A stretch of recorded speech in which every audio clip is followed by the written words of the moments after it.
Well, good morning, everybody. I think we've got about half of the listed registrants already. We'll just give folks a few more minutes to join.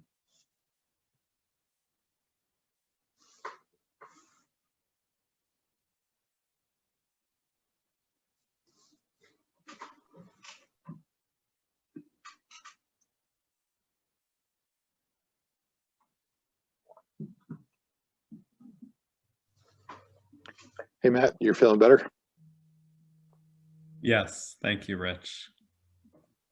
How about you? How are you doing? Strong like bull, man. About to fly to into Syracuse to we've got like kind of all hands on deck to go through the all the pooling stuff. Our combined teams did almost 19,000 people yesterday. Wow, that's amazing. Yeah. So we had to have a couple people quarantine because we had a little bit of a scare. So like some of our key players, like we had to say, don't come into work today. And we're like, sequentially testing them. So while they're away to, be sure we're not creating a problem in the lab itself. Yes. Yeah. It's getting quite scary out there. I mean, especially in Albany County or Albany and Saratoga counties here in the eastern side of New York. So yeah, it's getting bad here too. Over 200 yesterday, I believe, and we have 6 actually intubated in our hospital right now. Wow. Dave, did I see that like the RT for Syracuse or for Onondaga County is now like 5.7? Yeah, and it went down a little. I think it was a little higher than that. Wow. And I think Buffalo's got the same. It's right around that same area. I'm betting it was Halloween. Oh. Yeah, that would make sense, right? I mean, I'm actually hoping it was Halloween, although we have Thanksgiving coming up. So. Well, and I'm not sure if you've been looking at national trends, and I had heard about a little bit of the research about vitamin D being somewhat protective, but that seems to be the case, right? Where you've got southern states having a significantly lower RT than kind of Maine, Vermont, Connecticut, New York, Minnesota. So I think that's going to be an interesting story as that plays out too. Yeah, I looked into vitamin D a few years ago. I take it every day, 2,000 units. There's really solid evidence it boosts T-cell immunity. Yep. So, not to interrupt, gents, but we're just after 10:35. I see we've got 2/3 of our registrants with us, and the numbers aren't really continuing to rise. So, I'd like to get started. Welcome, everyone. I'm Stephen Wood, Associate Director of Innovation and Entrepreneurship with SUNY Research Foundation, joined by my colleague Matthew Morose, our Director of Enterprise Tech Transfer, David Amberg, who you all know, and I believe our colleague Tanya Waite, who leads up the commercialization and licensing side of our efforts, will be joining us as well. If she's not already here, I don't see everyone, but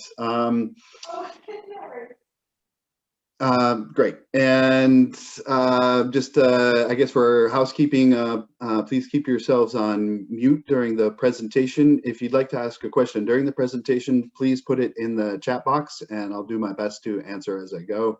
And if not, I'll take some live questions at the end. We had provided for additional one-on-one sessions after the presentation, but no one had signed up for those. And so we will have a little time, at least on our side, to extend Q&A if folks would like, or we can take some one-on-ones kind of ad hoc after the session's over. But with that, let me get started, please. And so pressing share. I hope everyone sees the screen there. This is our first slide, and we are in the Office of Industry and External Affairs at SUNY Research Foundation. Sorry, Stephen, to interrupt. I have a little glitch in my Zoom where I lose the share screen on the first try. So if you can unshare and reshare, I would appreciate it. You got it. No worries. And let me share again. Let me know if this doesn't work at all, please, Dave.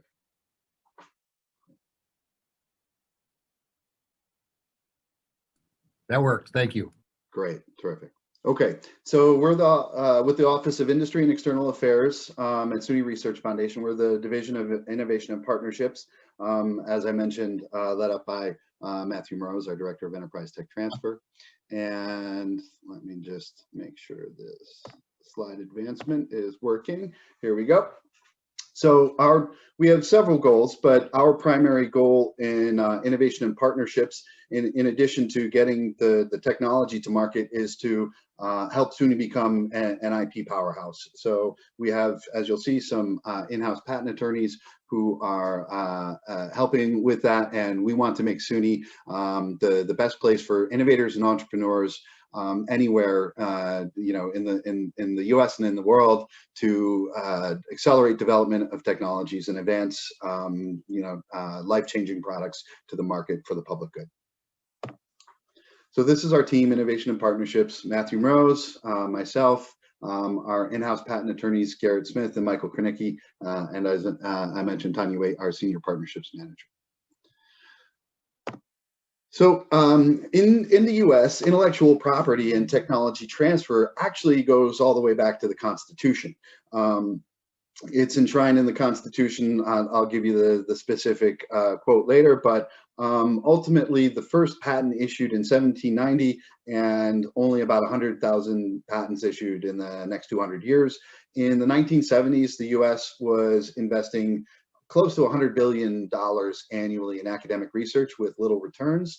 And only in 1980, with the advent of the passage of the Bayh-Dole Act, which has often been called one of the most inspired pieces of bipartisan legislation ever, were universities such as ourselves given the ability to retain title to the inventions created by our faculty and employees. Before that act, the federal government had held title, and they, as I mentioned, had very poor returns on their investments in those patents. So they gave universities, other recipients of federal funds, the right to retain title to those inventions, and so that they could encourage commercialization of those inventions. There's you know, guaranteed sharing of royalties with inventors, other provisions like that, small business, U.S. manufacturer. These types of preferences are enshrined in Bayh-Dole, along with a lot of reporting and compliance obligations, which we'll get into a little later. So on the right here, you see what we refer to as our tech transfer wheel, or our tech transfer life cycle. And I've put in some of the steps in the sponsored research process to kind of show where we feel like we really align and dovetail and synergize.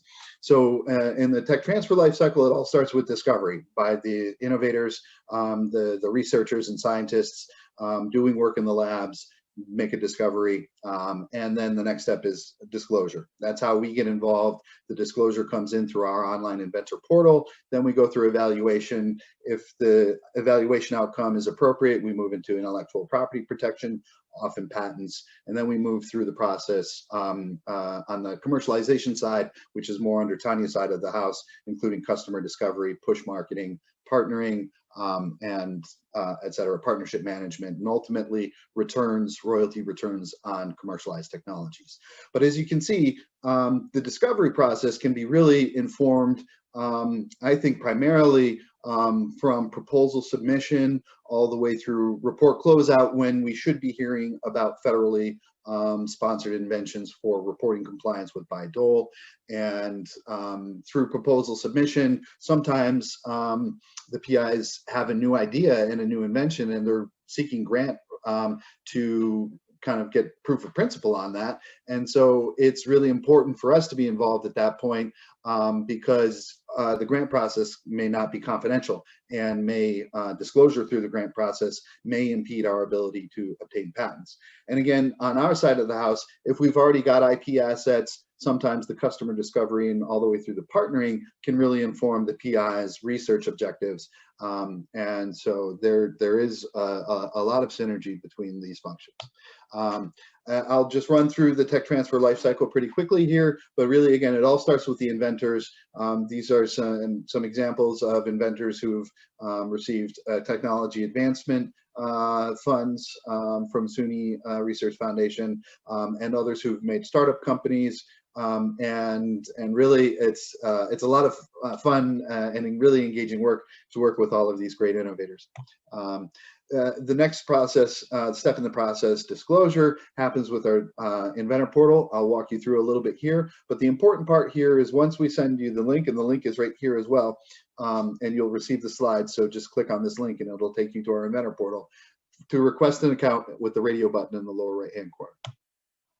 So when you press that button, you'll see the red box pop up, and it will ask you, the type of disclosure, et cetera. You click on create the new disclosure, and then there's some additional kind of administrative information that you can enter here. The grayed out fields, stuff that you can't enter would be reserved for us.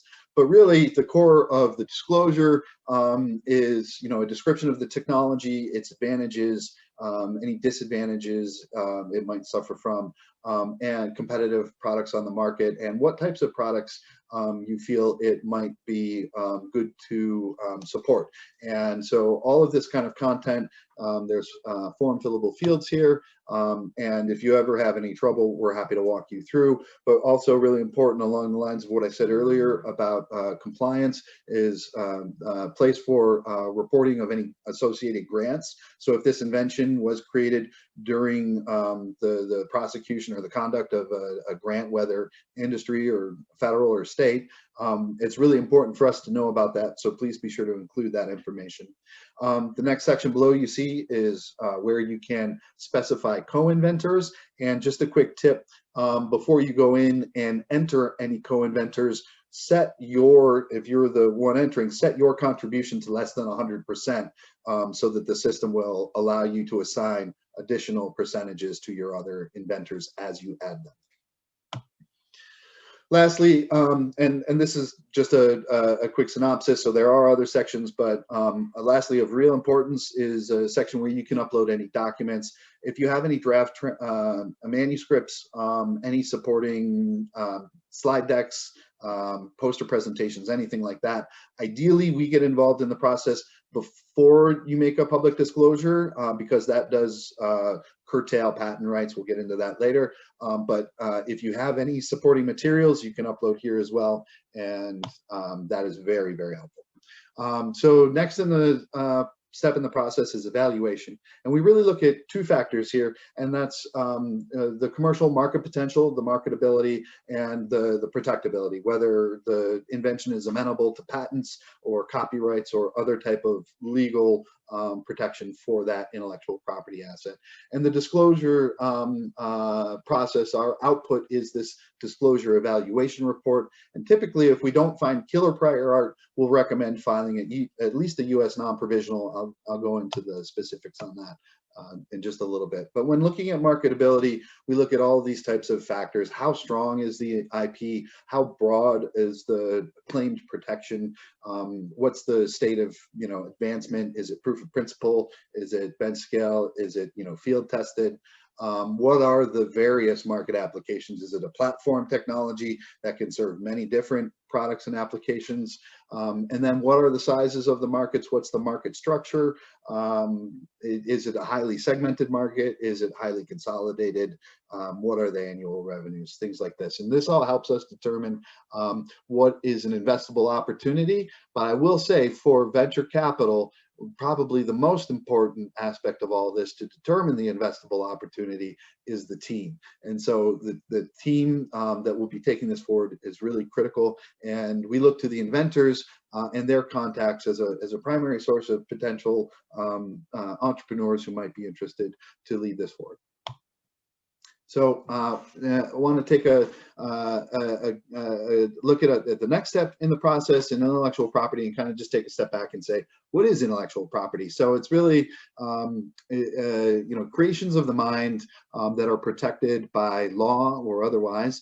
And as you can see here, it's enshrined in the Constitution to promote the process of science and the useful arts. I really like this because it really shows that it's quite challenging for us to know the intent of the founders, because what we might actually consider, science today, probably that relates to the technical side. Science actually relates to the copyright side of the house, because the founders viewed science in terms of the old Latin scienter, to know. It's, all the cultural knowledge, etc. So copyright is in the science here in the Constitution, and the useful arts are the technical arts and engineering disciplines that produce useful products. So interesting aside there. But patents and copyrights and trademarks are all federally protected. There are versions of trademark, the TM symbol, that's common law. You can start using a TM symbol as soon as you come up with a great name. Do not use the circle R unless you have registered your name with the patent office. Copyright, circle C, anytime you fix a creative expression in a tangible medium, that includes source code in a computer memory, you can use the circle C. Patents, you can only list patent pending if you have a provisional or other application filed and pending. Know-how and trade secrets are a bit more challenging and nuanced.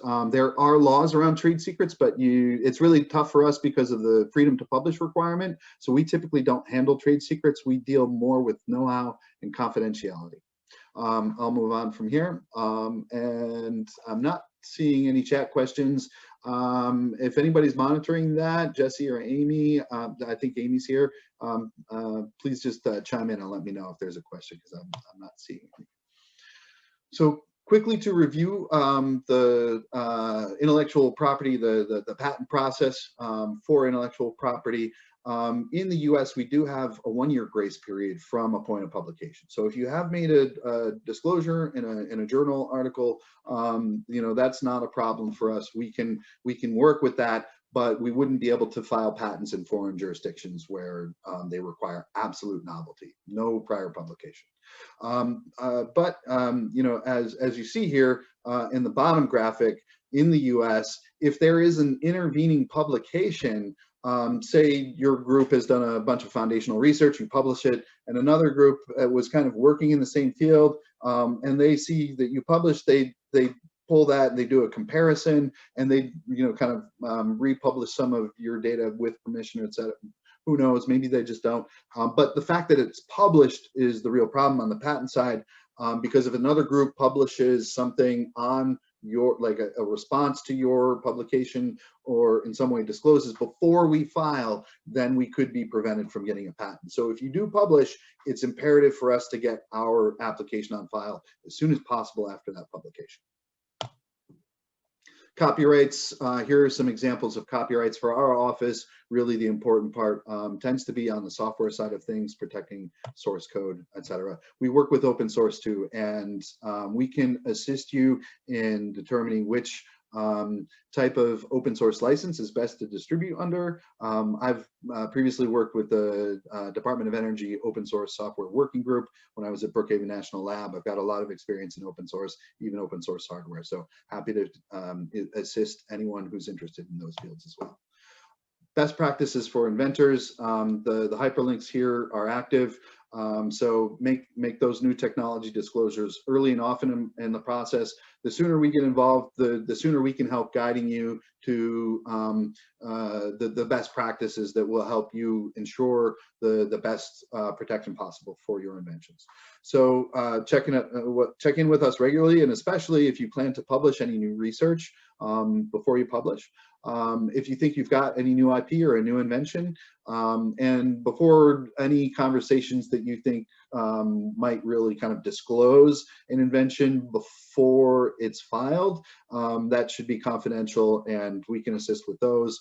And again, the grant process can vary agency to agency. NIH does handle proposals confidentially, but if you're working with other agencies, please get in touch with us and we can help you determine whether we need to file before you submit that grant proposal.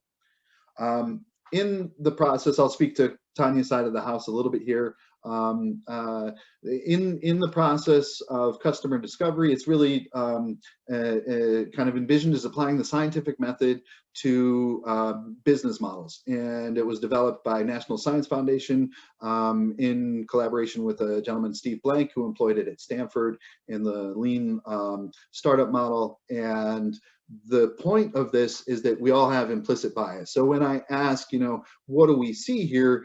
A bunch of people will say a duck, and a bunch of people will say a rabbit. And so there are just these hardwired biases that can, you know, confirmation bias that makes us think that our baby's the prettiest, and ultimately it's really beneficial for us. Steve Blank found, you know, with 9 out of 10 startups failing, they were mostly developing in startup mode, not gathering any market intelligence to inform their development process. So that's the real key to customer discovery. I drank customer discovery KoolAid in spring of 2015 when I was working with an Alfred State researcher, and we were able to leverage that process to really capture an important business, a market application for our business model in our conversion of the provisional patent application. When I saw its potential impact for IP, I was sold. And we've also deployed this in the sponsored research context of really aligning the research proposals with the solicitations and identifying solicitations that are most appropriate for the investigator's preferred research. But ultimately, we're looking at a potential $2.5 million opportunity here. SBIR, STTR, known as America's Seed Fund, and I-Core and customer discovery greatly improve your odds at this process. And Partnership for Innovation is specifically for graduates of I-Core, and that's up to $550K on the academic side. So really good opportunities here. Stephen? Yes, please. We do have a question in the chat. This is Amy Green, by the way. Excellent. Thank you, Amy. What's the question?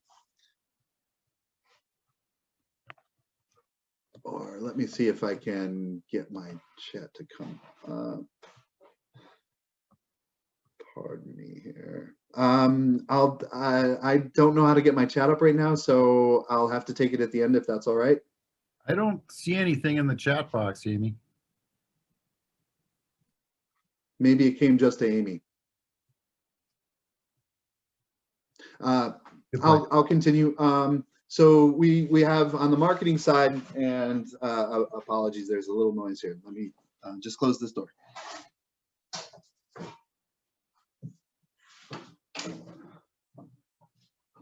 On the marketing side of the house, we have several tools that assist us with that, including Tech Connect and the disclosure evaluation report that I mentioned. That output includes inputs for this Tech Connect process. So we leverage this to distribute information about our inventions to our various prospective partners. And this is a great resource where people can search SUNY inventions independently, and we can also direct them to specific inventions of potential interest. Another resource we have is InPart, and in addition to InPart, there's another group that we're working with called First Ignite. So some of you might be familiar with them, but in these projects, these are more actively push marketing, where we're working with external vendors who are actively doing customer discovery type activities, reaching out to potential partners and bringing back feedback and potential interest to us. Again, on Tanya's side of the house, partnering, this is really driven by a lot of contracts and all of these different types of agreements you see here on the right hand side. We can assist with material transfer agreements, for instance, are typically handled in sponsored programs at SUNY Upstate. When it comes to IP in those, we matrix in non-disclosure agreements, joint development agreements, all of these, and especially with respect to IP, we can provide assistance there.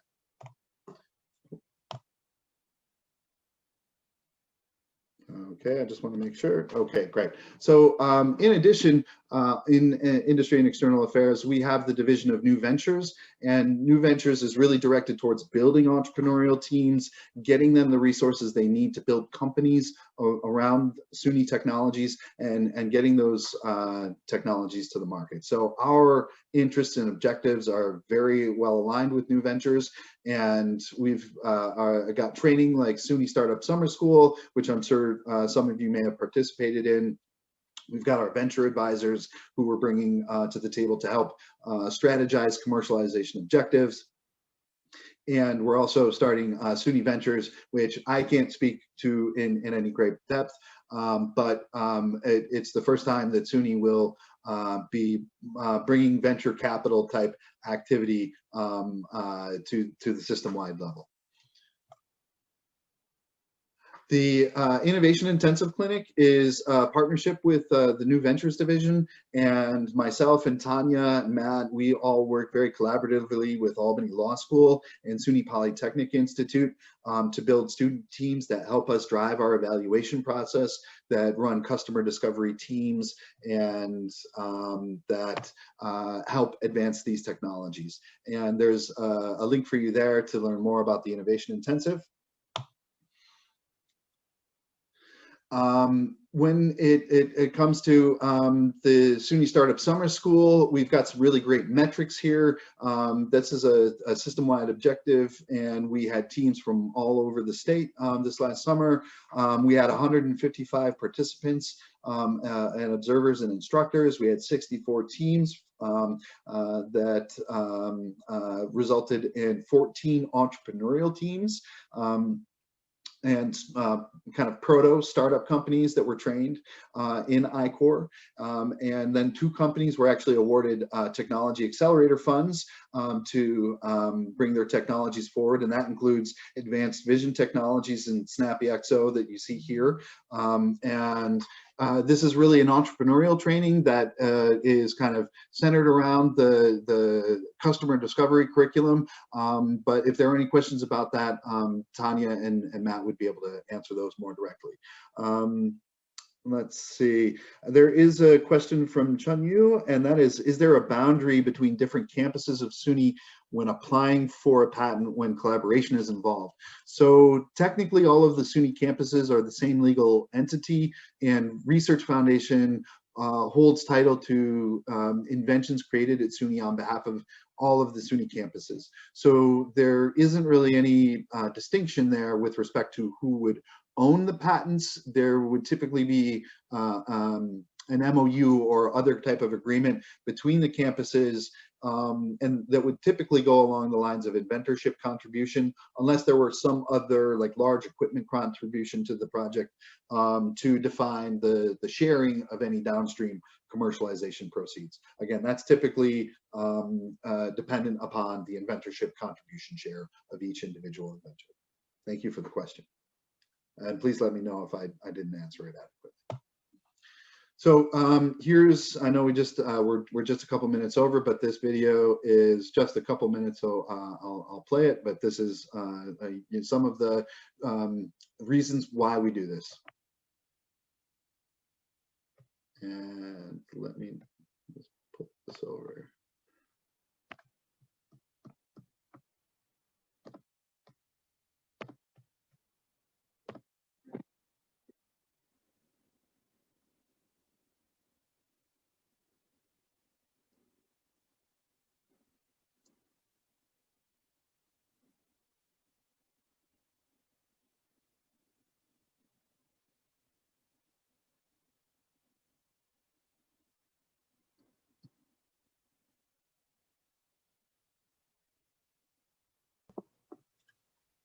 Stephen, I don't think the sound is working. Oh no, the sound isn't coming through. Let me.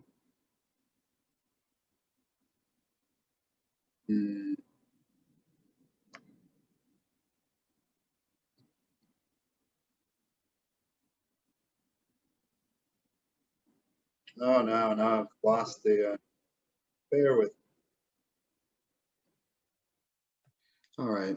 Well, I'm sorry the sound didn't play, but thankfully it was titled well enough that I think the point comes across, and you'll be able to watch that in addition to the other videos using the active hyperlinks. Yeah, I don't know why the sound isn't cooperating right now. I'm sorry. So with that, I'd just like to open it up for any questions. And happy to take questions as long as anyone wants to stay on. As I mentioned, I had some time blocked for individual sessions afterwards.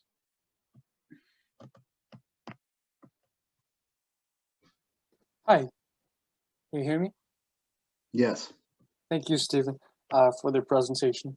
Just a very general question. I am a student from the Stony Brook University. Let's say, I guess this is a question for students. If a student has some ideas, you know, and his or her advisors are not interested, you know, the ideas may or may not be related to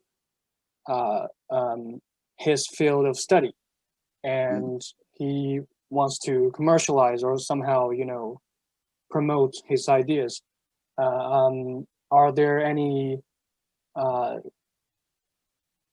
know, ways that can help him, you know, the low-cost ways? So we often get this question, but yours has some particular nuances to it. So let me just start with the baseline that under the SUNY Patents and Inventions policy, students are empowered to own their own intellectual property that they develop and create in the pursuit of their curriculum. So in any of the coursework, anything like that that inspires an invention, that invention would belong to the student absent more than incidental use of SUNY facilities and resources. So anything like grant funds, specialized equipment that not all students in the department would have access to, any other kinds of specialized resources, even a small use of those resources could constitute more than an incidental use. And the other factor would be if the student were employed in any way, SUNY would likely have a claim of ownership there. Now, if SUNY has a claim of ownership and the advisor isn't interested to submit the invention, theoretically, there's nothing preventing the student from submitting an invention disclosure independently, especially if it's 100% invented by the student. And we would run that through our evaluation process. Of course, we'd want to speak with the student and the instructor regarding, you know, why maybe there isn't an interest. Is there, you know, some potential flaw that the instructor sees? So we certainly want to do our due diligence in a situation like that regarding whether it would warrant the investment of the campus funds and resources in a provisional.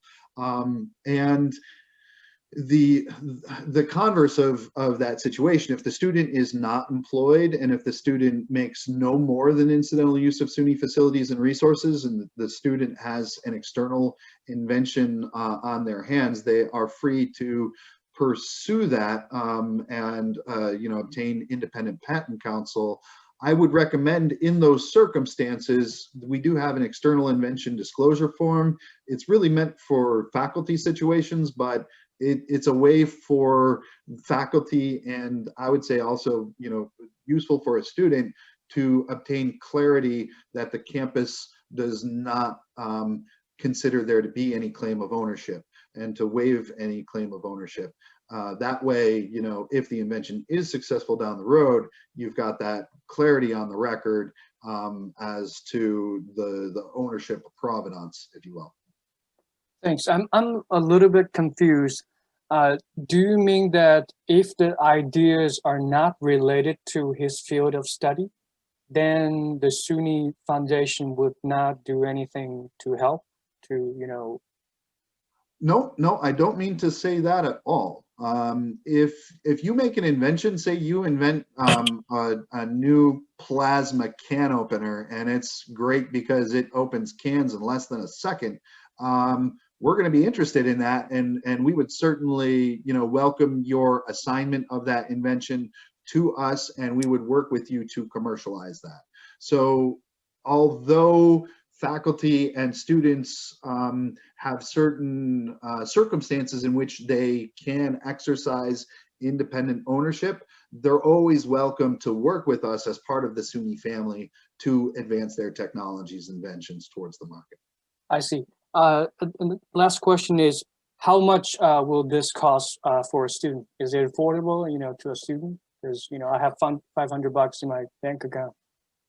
So if you do make the disclosure to us, that's an assignment of the ownership, and in exchange for that, we are bound to share. It's 45% of the first $100,000 and 40% thereafter of any commercialization proceeds, any licensing royalties, anything like that.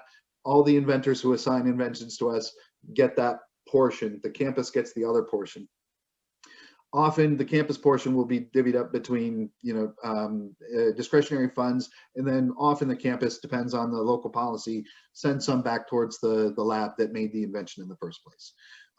So in terms of personal cost to you, if the campus decides that the invention merits investment, then there would be no cost to you. We would assign it to one of our in-house patent counsel.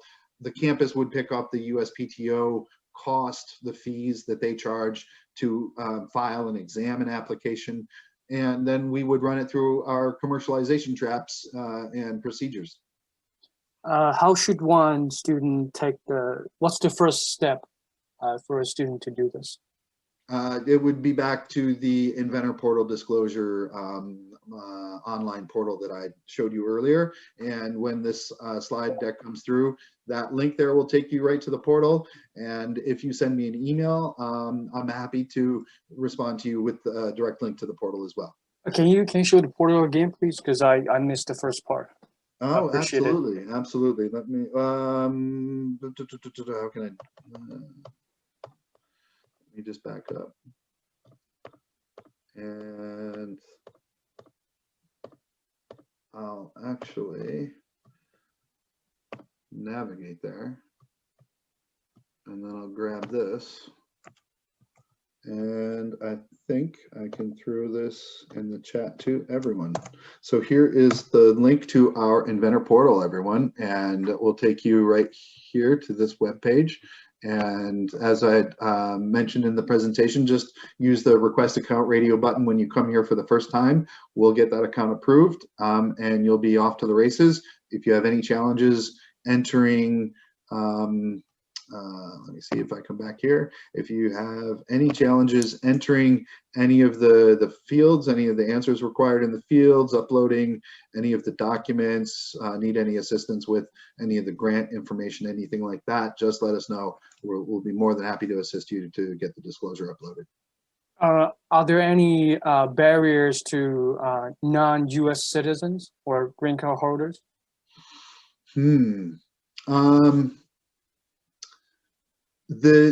That's a really good question. From our side, if we had a export controlled technology, we would need to make sure that it didn't get into the hands of a national of a restricted country. But for most technologies in the SUNY system, we are able to rely on the fundamental research exemption, and in my nearly 6 years here, I haven't once seen any of our patents subjected to a secrecy order at the US Patent Office, which is their mechanism of taking a patent application that's submitted and moving it to their classified patent examination process.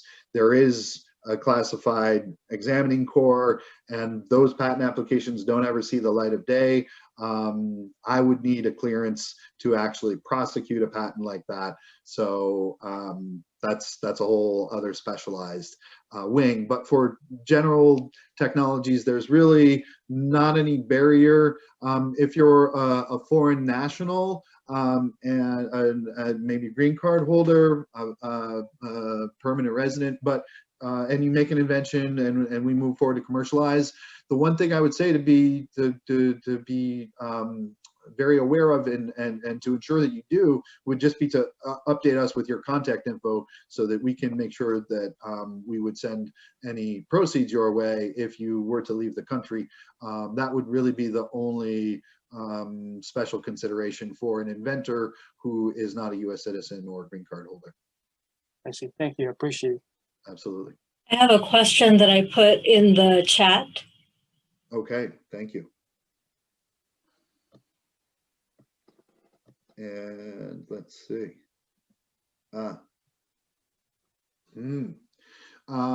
So new applications for existing products can be really challenging. It comes down to whether the product is more than a year old. If the product is more than a year old, essentially we've got what is termed an on-sale bar. Pardon me. It's very similar to the public disclosure bar, and it's essentially considered the same. So if the product is on sale, the public is considered to have that information at their fingertips. And if we're under a year since the product was initially deployed, and really in a commercial way, it depends. If the product we're talking about is in research, that we can play with that a little bit. But if it's definitely being sold into the commercial markets, then for more than a year, then we wouldn't be able to get a patent on that product. If we've been making improvements to that product during the intervening time since we first started selling it, and those improvements haven't been on sale for more than a year, we may be able to get a patent on those. Is that helpful?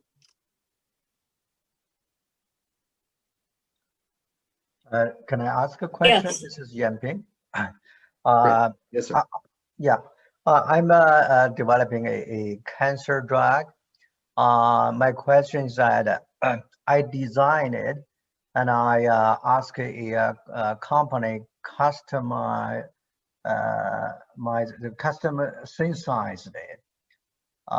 Do I need to do anything to protect the This is a great question. Absolutely, absolutely. So if you've identified, say, a natural compound that's going to be the foundation for target molecules for therapeutic drugs, or if you've identified a drug that will serve as the foundation for additional variants, even if you've identified especially if you've identified a proprietary drug, you've created a new drug and you want to share that with an external inventor, we should absolutely file a patent application on that first if that's warranted. If you were to share that with a vendor, and in addition, if they are creating further variants of your proprietary compound without the correct provisions in an agreement, they may own the versions that they create. So anytime you're working with third-party vendors to help advance a technology, absolutely you should contact our office and get us involved, because just using standard purchase orders will absolutely not give you the typical types of IP protections that you would need to engage with a vendor who's collaboratively developing with you. Oh, okay. So what should I do now? I probably need to go to the Inventor Portal to load all the information and which company I'm paying to do that and all Yes, of sir. things there. Okay. Thank you.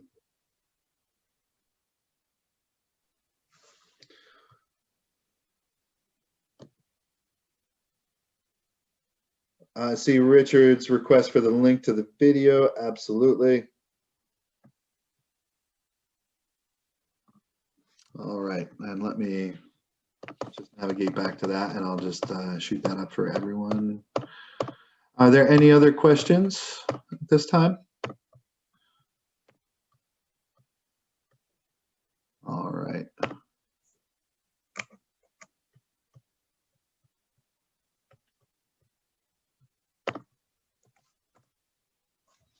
There's the link to the video, everybody. I actually have another question that is, if I want to promote some ideas and how soon can I see financial benefits for inventors? That is also a very nuanced question and highly dependent on the type of technology we're talking about. If we're talking about a new drug, as we were just speaking about, that has to go through FDA regulatory approval. That process often requires one of the heavy hitters to step in, probably around phase 1A, phase 2 of the clinicals. Startups typically don't have the resources to do phase 3 clinical trials. So, and they don't have the budgets, the resources. That process takes 8 to 12 years and upwards of $1.5 billion to get a new drug approved by the FDA. So if that's the game we're talking about, it's a long time, and there's a big risk that we won't ever see any returns if the FDA doesn't approve it.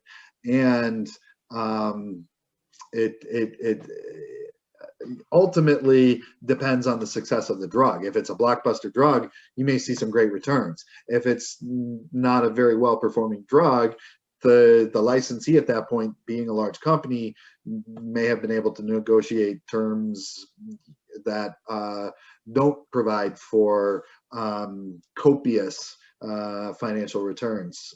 It really depends on all the downstream eventualities here.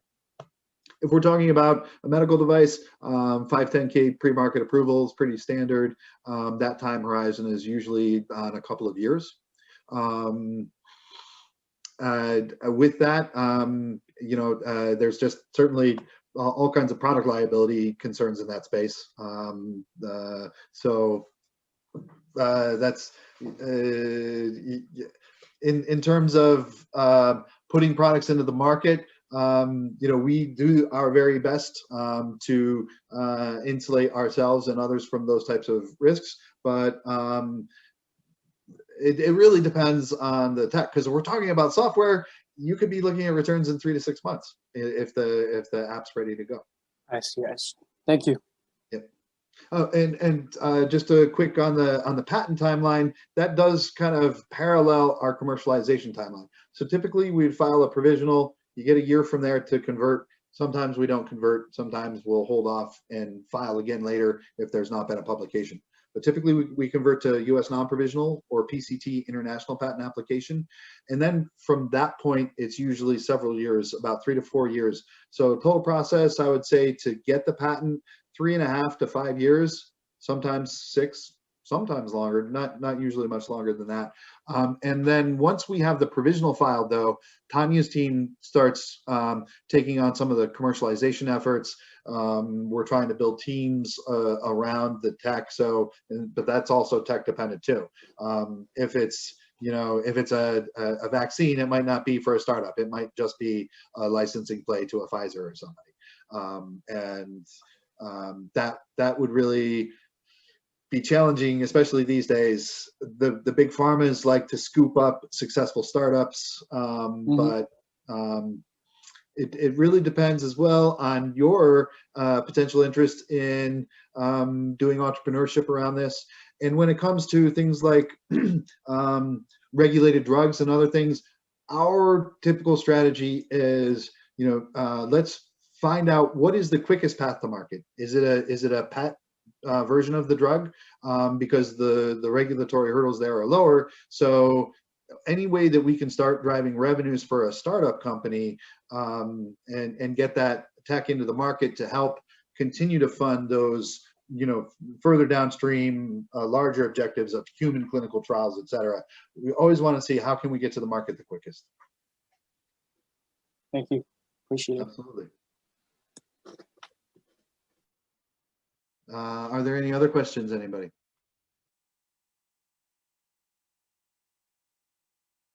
Well, I really appreciate everyone taking the time to chat with me about one of my favorite topics. I love getting to work with all of you and learning about the wonderful technologies and science that you're discovering and developing. So it's a real pleasure and honor, and I hope to be working with some of you very soon, it sounds like, on some new tech disclosures that might come in following this. So with that, if anyone would like to do a one-on-one session, maybe you've got some questions that you didn't want to share with the group, I'll be available for another half hour. So please just shoot me an email or shoot me a chat right here, and we can hop on a call together. Stephen, on behalf of Upstate, I want to thank you for taking the time to do this, and we've very much appreciated your team that's been developed at the Research Foundation. Very happy with the services. Our pleasure to assist. Thank you. All right, thanks everybody. Have a good rest of your day now.